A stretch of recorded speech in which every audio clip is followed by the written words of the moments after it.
Ich habe mir letztes Jahr einen großen Traum verwirklicht. Der Plan, Afrika mit eigenen Augen zu sehen. Dafür habe ich mir in Südafrika ein Auto gekauft und bin einfach Richtung Deutschland losgefahren. Was ich in den 22 Ländern alles erlebt habe, seht ihr hier. Alter, wow, Scheiße!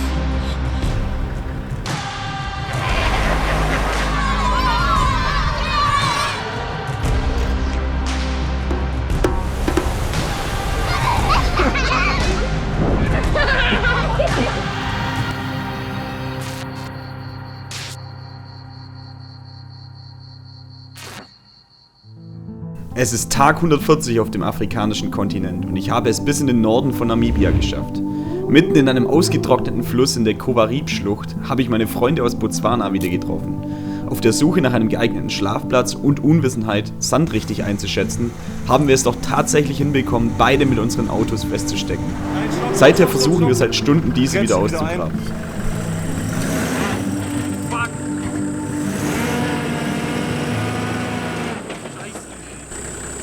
Ich probier's. Ich glaube, das wird da hinten nicht besser. Nur die oberflächliche Schicht ist hart.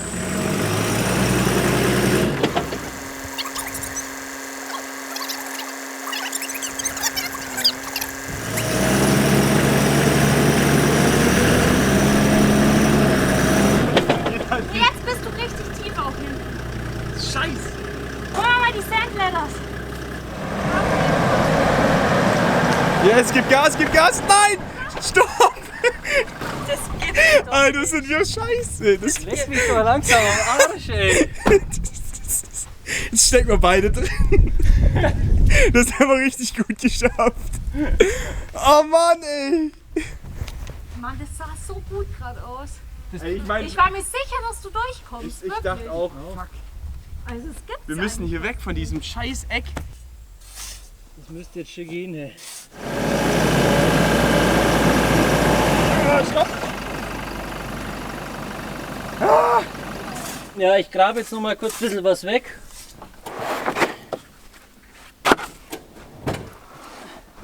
Next try.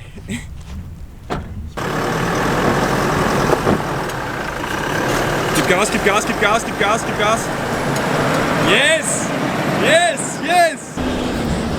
Geil. Haben sie überlebt, die Sandbleche? Geil. Die billigen. Nice, die haben es sogar überlebt. Wieder am Platz von vor 2 Stunden. Und du hier am... Was machst du? Stockbrot? Ja klar, als Stärkung für danach. So geil.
Auch wenn wir schon in dem letzten Tal festgesteckt sind, lassen wir es uns nicht nehmen, auch noch in die wunderschöne Hoanib-Schlucht gemeinsam zu fahren. Hier gibt es Wüstenelefanten, die wir vielleicht sogar entdecken.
Nach vielen Anläufen den perfekten Schlafplatz zu finden, den es einfach nicht gibt, bleiben wir einfach im Flussbett stehen. Die Nacht schlafen wir ehrlich gesagt alle super scheiße, da es weiter weg sehr düster aussieht und wir Sorge haben, dass bei plötzlichem Starkregen alles überflutet, da wir am tiefsten Punkt stehen. Doch wir haben Glück und sind froh, das nicht herausgefunden zu haben, ob sich ein trockenes Flussbett in Namibia auch füllen kann. Wir fahren wieder hinaus aus dem Tal, bevor es heißt Abschied nehmen.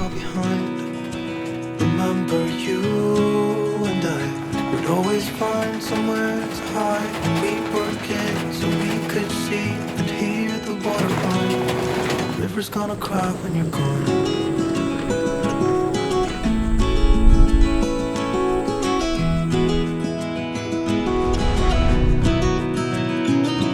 Where will you go? Won't you miss the ones you know? I'll be here, hanging on, waiting for your call. Seems like time as a wave passing by, leave a mark in our hearts to turn to memory. River's gonna cry when you're gone. Peace! Ciao, Mann! River's gonna cry when you're gone, gone, gone, gone. So, jetzt bin ich wieder solo unterwegs. Gone, gone, gone, gone. River's gonna cry when you're. River's gonna cry when you're. Alter! River's gonna cry when you're gone. Das ist das Ding.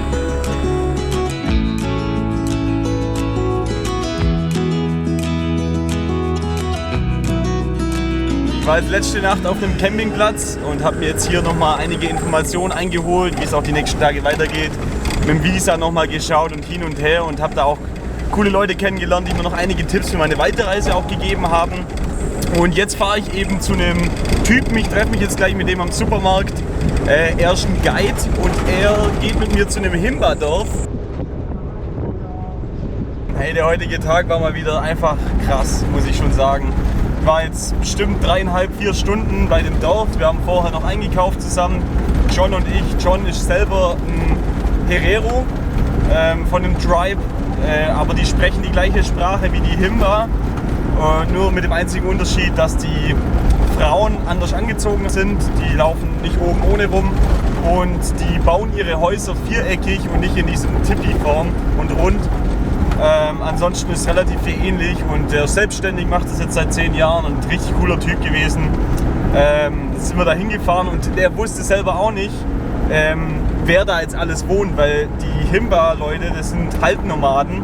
Er hat gesagt, die haben ein Ursprungsdorf und dann gibt es noch 2 weitere oder je nachdem vielleicht auch 3 weitere Dörfer, wo die immer mal wieder hinziehen, je nach Regen. Die leben viel von der Viehzucht, von Rindern und von Ziegen und so. Und wenn die Ziegen und Rinder eben nichts mehr zu fressen haben, bei denen, wo sie gerade sind in dem Dorf, weil es kein Gras mehr gibt, dann müssen sie woanders hinwandern. Es waren fast überwiegend nur Frauen und Kinder in den Dörfern zu sehen. Der Chief vom Dorf war auch zu sehen, aber der hat da noch geschlafen, wo ich angekommen bin. Und dann hat er mich halt rumgeführt, wir sind zu jedem Haus mal hin, haben ein bisschen mit den Leuten gesprochen, haben mich dazu gehockt, haben ein bisschen erzählt, was ich so mache. Also die haben sich auch für mich interessiert.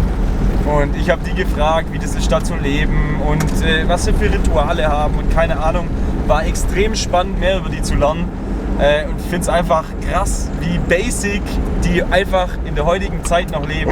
Also wenn ich mal unsere Leben vergleiche, es ist unvorstellbar. Also die leben ja nur in einfachen Lehmhäusern. Gut, die Kinder werden mittlerweile auch im Krankenhaus zur Welt gebracht, weil eben der Staat will, dass die quasi getrackt werden, auch wie viele Kinder haben sie, wen gibt's alles und sonst was. Deswegen die ältere Generation, die können es nur ungefähr sagen, die Jüngeren wissen alle ihr Alter, aber einfach nur, weil sie auch nur eine Geburtsurkunde haben. Ansonsten leben die sehr im Moment einfach einen Tag rein. Ich glaube nicht, dass die weit vorplanen oder sonst was. Aber haben schon ihre eigenen Events und Sachen und eigentlich ist nicht so ein ganz armes Leben, sondern dieses einfache Leben, ich glaube ein einfaches Leben beschreibt es besser als armes Leben. Ja, die sitzen halt tagsüber viel unter den Hütten, unter diesen schattenspendenden Gebilden, was sie gebaut haben quasi. Obendrauf trocknen sie Mais und der wird dann verarbeitet. Es gibt also auch immer was zu tun. Die Frauen kümmern sich wie gesagt um die Kindererziehung, die Männer sind viel mit den Tieren unterwegs und kommen dann abends aber wieder zurück. Manche Männer haben mehrere Frauen Und das ist gekennzeichnet an dem Schmuck. Die Frauen haben so Zöpfe nach vorne, die Männer haben so einen Irokesenschnitt.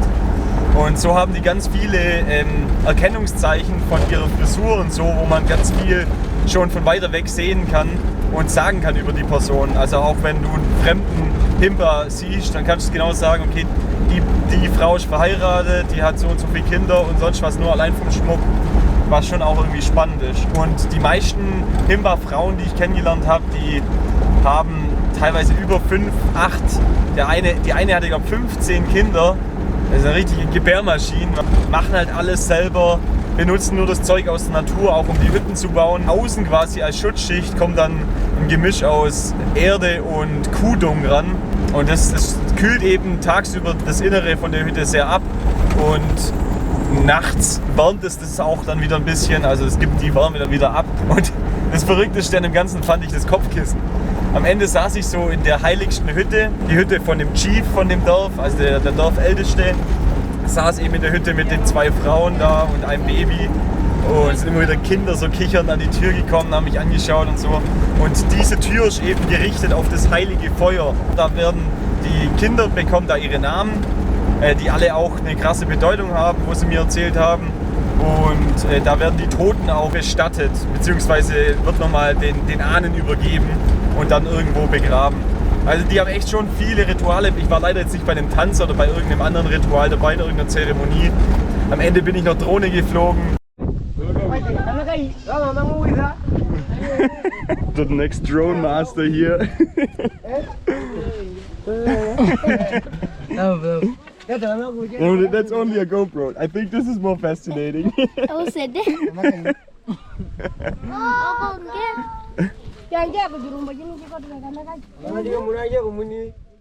Die ganzen Kids natürlich völlig am Ausrasten. Alle haben reingeschaut, es sind plötzlich 20 Leute um mich rum. War einfach echt ein Erlebnis, da hinzugehen, auch wenn es mich jetzt am Ende irgendwie 45 € insgesamt gekostet hat mit den Geschenken und den Guide. Aber ich meine, 45 € für dieses Erlebnis, das war es allemal wert. Und die Frauen haben mir innen auch nochmal gezeigt, weil Wasser einfach wirklich das höchste Gut hier ist, benutzen die das nicht, um sich zu waschen, aber damit sie halt wirklich auch gut riechen, benutzen die eben dieses rote Pulver mit dem Fett und vermischen das und benutzen auch verschiedene Kräuter, Tinkturen und so Rauch, was die anzünden und benutzen das dann halt, um ihre Haut zu reinigen und einfach gut zu riechen. Aber so viel zu dem Himba-Besuch und ja, man, hat sich gelohnt. Weiter geht's.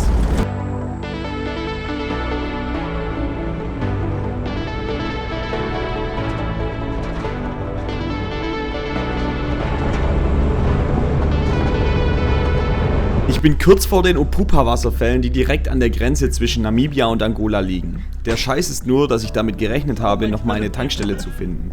Zwar kann ich in einem kleinen Dorf etwas Diesel finden, welches mir die Einheimischen in Wasserkanistern verkaufen, knapp wird es aber trotzdem werden. Auf dem Weg zu den Fällen nehme ich eine Himba-Frau mit ihrem Baby mit, die ärztliche Hilfe brauchen.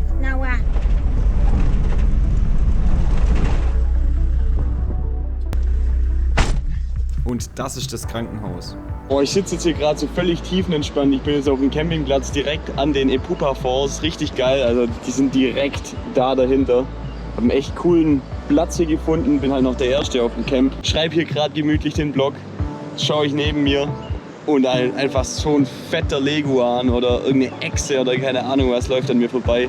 Ich erschrecke mich, der erschreckt sich und haut dann ab. Gerade noch versucht ein bisschen zu filmen, ey, krasses Ding.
So, seit ich hier in den Norden gefahren bin von Namibia, seit Opovu eigentlich, wo die ersten Himba-Tribes und Herero-Tribes unterwegs waren, hier sind überall Einheimische, kleine Siedlungen, kleine Dörfer mit Himba-Leuten, mit Hereros.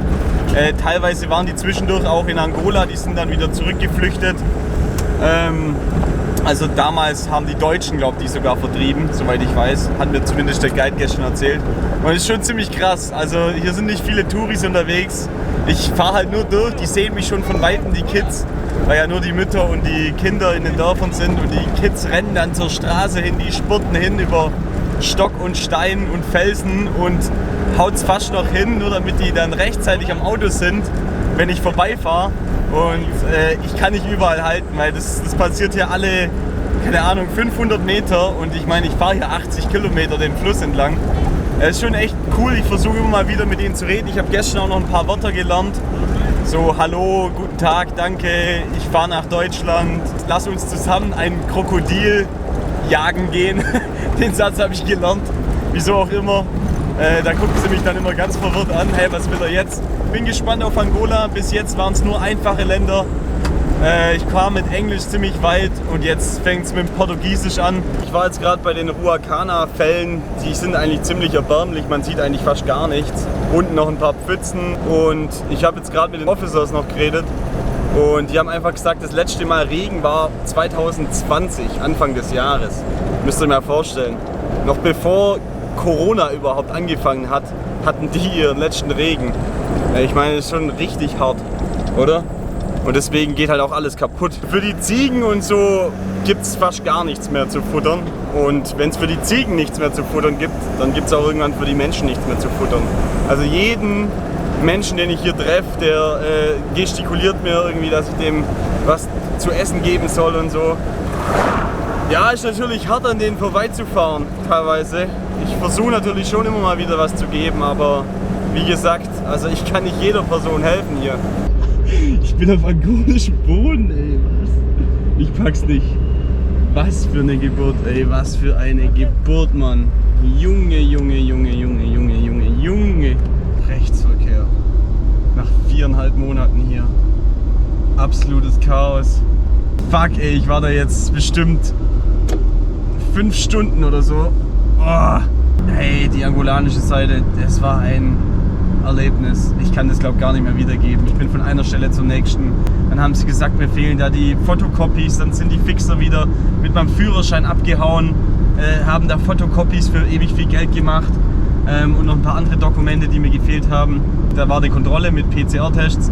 Dann hatte mein Passport einbehalten. Dann hat mir der Fixer gesagt, ja, den müssen wir jetzt bestechen. Ich so, den will ich aber nicht bestechen. Dann hat er gesagt, ja, dann gibt er dir halt dein Passport nicht mehr zurück. Ich habe dann einfach 10.000 Kwanza gezahlt, dass ich mein Passport wieder zurückbekommen habe. Und dann ging halt es los. Dann bin ich von einer Stelle zur nächsten, da gezahlt, habe da gezahlt. Wenn das jedes Mal so ist, dann bin ich, glaube 5 Jahre gealtert auf dem Trip.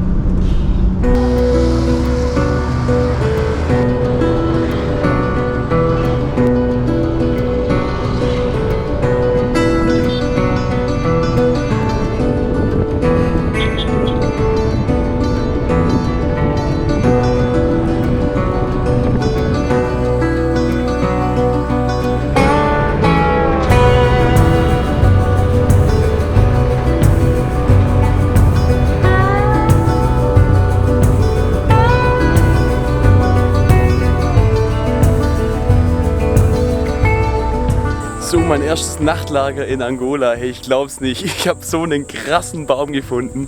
Ich glaube, mit Abstand der breiteste, fetteste Baum, den ich je gesehen habe. Ey, ich glaube, da reichen 20 Leute nicht aus, um einmal drumherum zu greifen. Ich meine, ihr seht mein Auto hier und dann die Breite des Stamms. Ich meine, ich laufe jetzt einmal drumherum. Das ist komplett irre. Zieht euch das rein.